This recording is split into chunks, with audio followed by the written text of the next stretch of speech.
Meteorologist Jason Caterina on AM 560, The Answer. Get the latest weather, traffic, and news updates online at 560theanswer.com. Now, from the Signature Bank Studios, this is Chicago's Morning Answer with Dan Proft on AM 560, The Answer.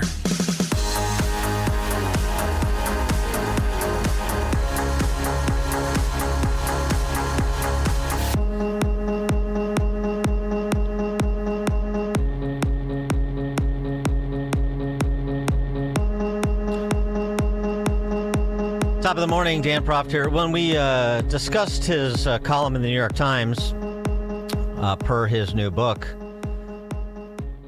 we got a lot of vituperative responses from our friends in the listening audience.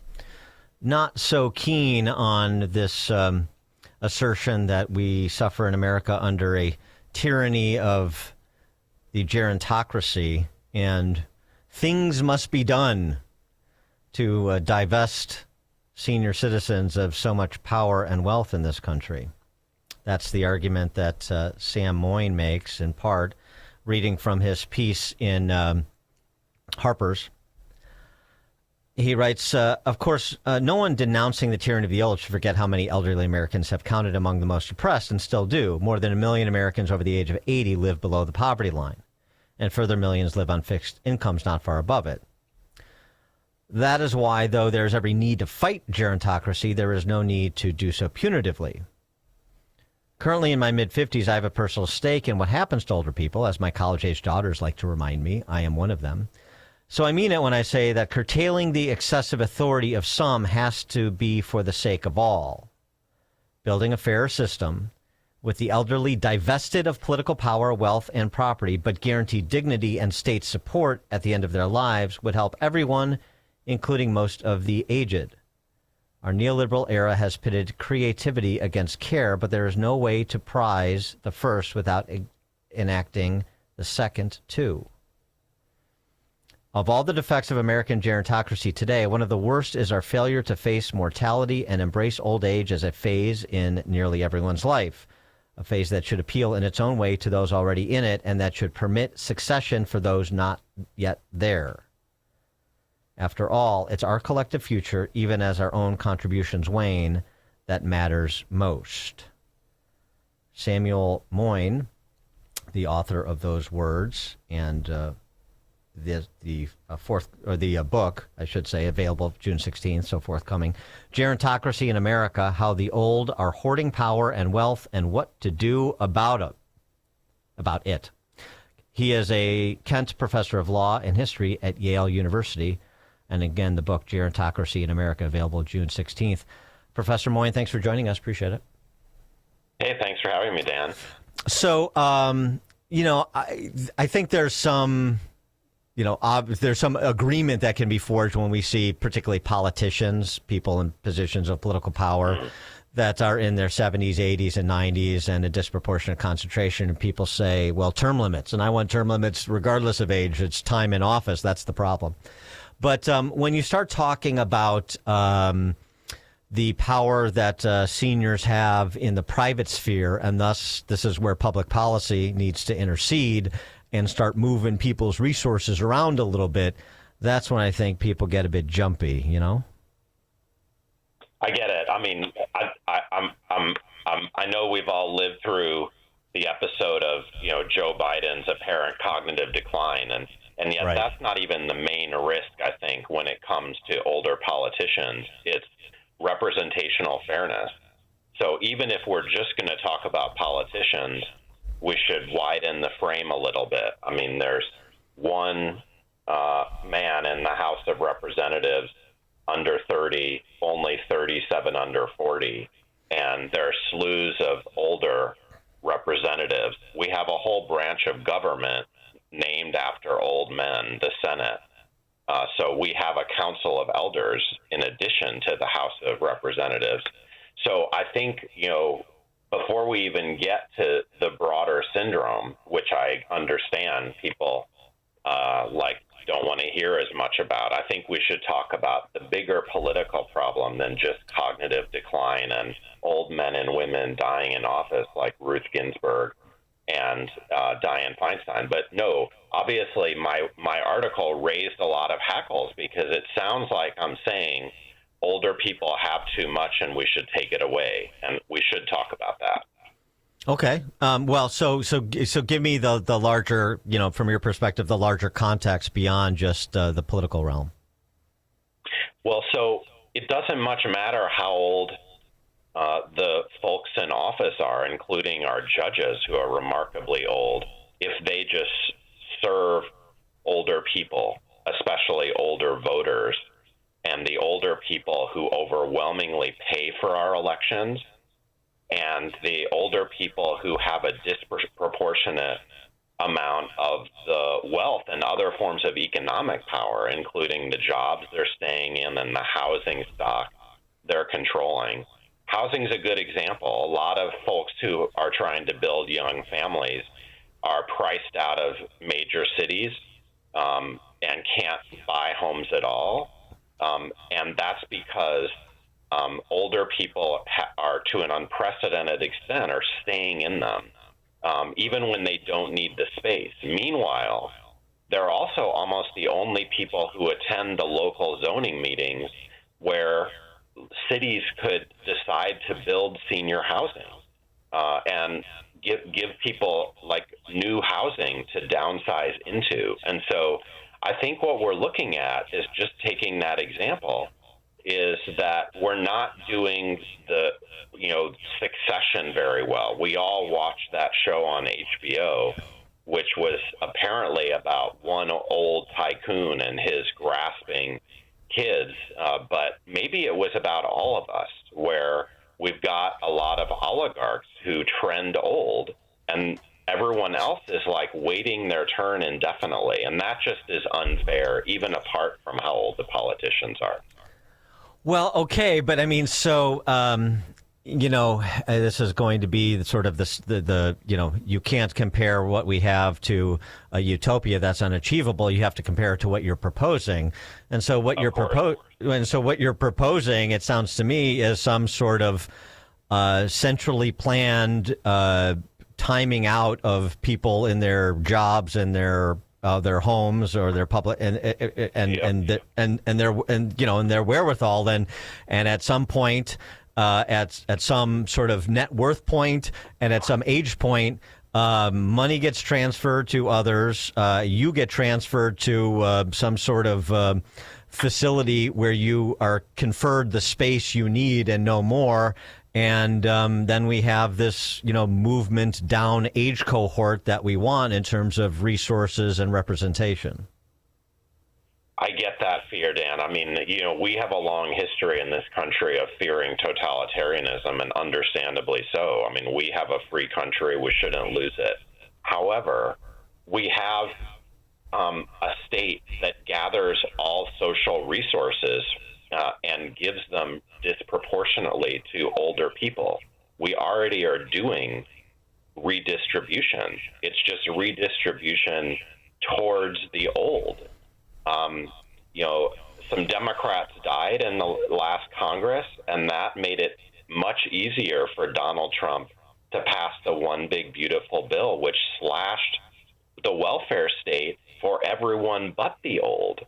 And so I think we have to start from the point of view that we already have a state that's benefiting some rather than others. It's just not on a fair basis. And then the question is, how do we make it fair? All I'm suggesting is that what if we raise some taxes? The age of this extension of the lifespan we're all collectively living through is the age of older folks protecting their nest eggs by lowering taxes in city government, state government, especially national government. And so, unless you want to say taxation is totalitarian, then we should be in a more modest debate, because I'm just a modest reformer saying, maybe we should raise taxes, maybe we should give more to those who are younger too. as well as older people for whom we've never provided long-term care. And my basic outlook is that as someone who's looking forward to, my own old age, I don't know who's going to take care of me when I get old. And no wonder I would hoard resources for a rainy day. What if we helped older people by promising to take care of them? And then making sure that they're in better position to give back and give down to younger generations than they are now.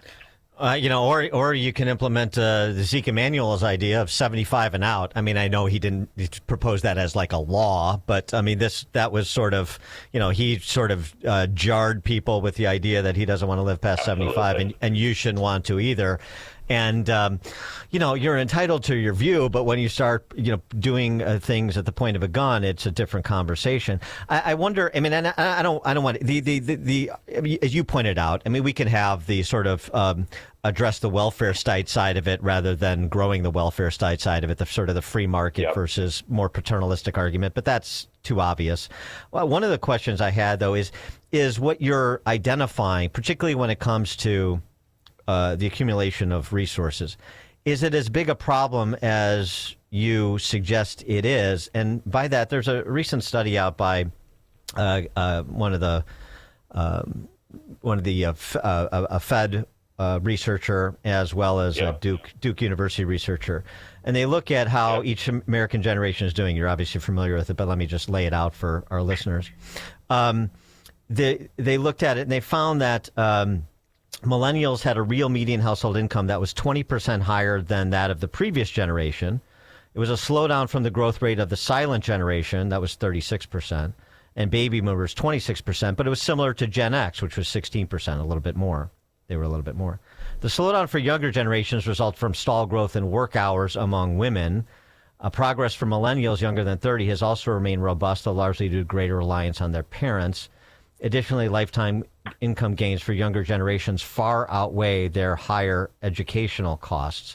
So the point is to say the picture is a little bit muddier than just looking at where everybody is right now, because, of course, seniors that have accumulated stuff over the course of a life's work are generally always going to be in a better position than somebody just starting their career. That makes sense. But the trajectory suggests that where millennials and Gen Zers are today is not terribly different if you look at it longitudinally over the course of a lifetime of work, as I say, of where they will be in when they're at retirement age or even slightly older. So, I encourage people to look at the Harper's piece and the book when it comes out, because the basic goal is to provide all the receipts for how bad it is. Now, I don't want to say, we're on the brink of a situation in which the young have no hope. It's a lot more complicated and muddier than that, as you say. And it's absolutely true that basically since the pandemic, younger people have done better than they had in the prior about 30 years. But in that 30 years, it's not that we should worry that, older people have more, since that's the natural expectation, but that in the 30 years before the pandemic, they made extraordinary gains relative to younger people. And so we can't really think about, the problem of the 1% or American oligarchy as we talk about it today without throwing age into the equation. And, the point of my work is really to say we understandably, because of our grandparents or great-grandparents who lived through the Great Depression, think of the situation of old people as the worst in America. But we've reversed that now. And while, as you noted, there are many suffering old people who, don't have long-term care from our welfare state, unlike European welfare states, they're really one of the best off groups in America. And I'm not doing generational analysis. I respect that kind of work, but my point is we've created a situation in which what the boomers made for themselves is a kind of, gerontocracy that succeeding generations will age into. But is that a good thing? Their wealth is being transmitted because even the boomers die, but it's transmitted to children themselves in their 60s or 70s. And so wouldn't we want the younger to have more resources in their prime for them to enjoy when they're at their most creative and dynamic? So that's what I'm most concerned about. Our collective future is one that may depend on giving people more resources sooner and avoiding having them hoarded for the later stages of life. Are there I've read your piece in the New York Times and Harper's, but I haven't read your book yet, probably because it's not out.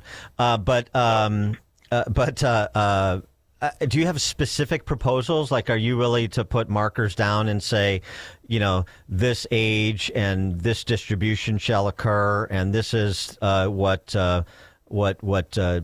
your lifestyle will look like at a certain age and income level? It's a conversation starting book. So what I do is just try to throw out a long list of possible approaches, and hopefully people will compare and contrast them and decide on their own if any makes sense. But when it comes to elections, which is, I think, at the heart of the problem, because that's the connection between older wealth and older politicians who keep getting voted into office. I have lots of proposals there, like public finance of elections, since literally the average donor to political campaigns in this country is way over 50, and we shouldn't want that to be the case. I think we should have changes in land use policy so that it's not so dominated by the local meetings where, as I mentioned, almost exclusively older people come and vote down housing and development. And then I have lots of proposals about mandatory voting, maybe proxy voting. On the wealth side, I'm not saying anything should happen at the point of a gun, as in your phrase earlier, unless you count Uncle Sam's tax bill as a gun. Well, that we is. already have it. I know. Who But gets taxed for what reason? Who gets the benefits? Right. Well, that's what I'm proposing lots of solutions that are the normal way we reform America these days, which is changes in tax policy and changing incentives so that people start to make different choices. And so it's not a revolutionary or violent proposal, let alone Zeke Emanuel calling for people to just get out of the way. I treasure old people. I think we should have as long a life as the doctors can give us. The question is, what kind of society is on the other side? So then it would be, I assume you're talking about higher marginal income tax rates, inheritance tax rates, maybe a wealth tax, and then you means test benefit programs to affect this distribution down?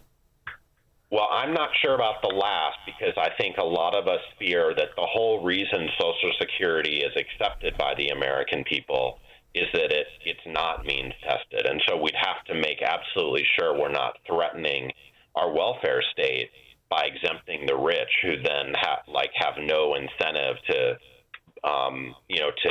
not to mobilize against it. But I think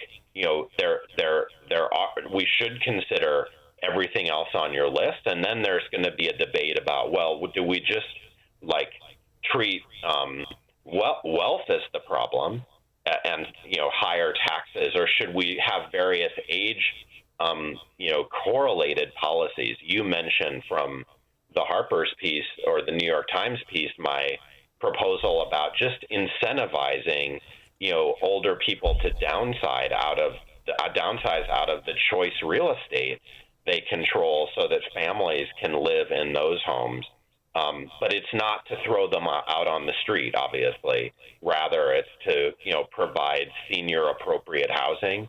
We could also talk about cultural changes, like living more than we do in intergenerational households, which would then justify larger real estate holdings. that are like shared across generations of families.